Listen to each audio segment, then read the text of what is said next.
that was a pretty pointed moment in the cultural history of New College.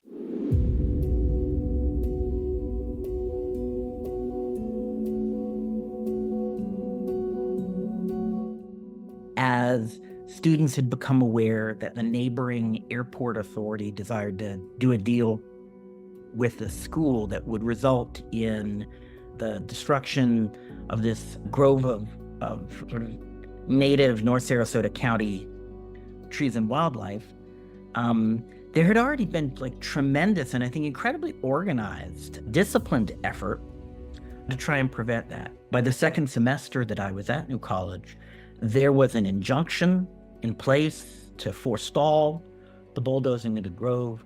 People had used the system, had worked within the law, and had obtained a victory, but it didn't matter. We learned that, in fact, it would be bulldozed anyway.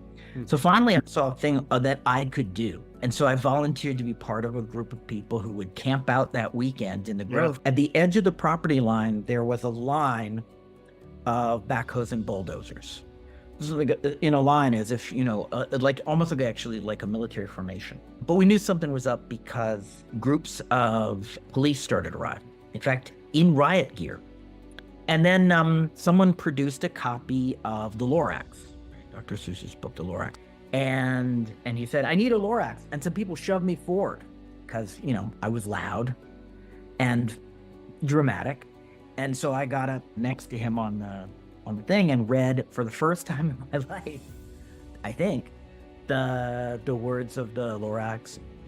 I speak for the trees, right? So we had a very specific, non-symbolic, concrete goal: prevent the bulldozing of the grove.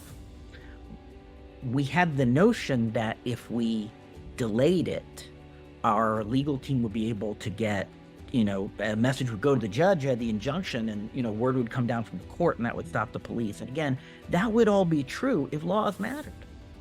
So the moment came when the police officer in charge came, and he started with his bullhorn, and he said, if you don't disperse, we will arrest you.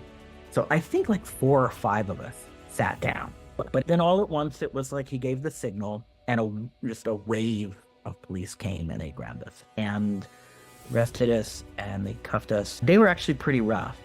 And in fact, as we came up there, that was when the next group of people came and sat down. So they threw me head first into the side of the bus. Actually sort of smashed my head into the side of the bus.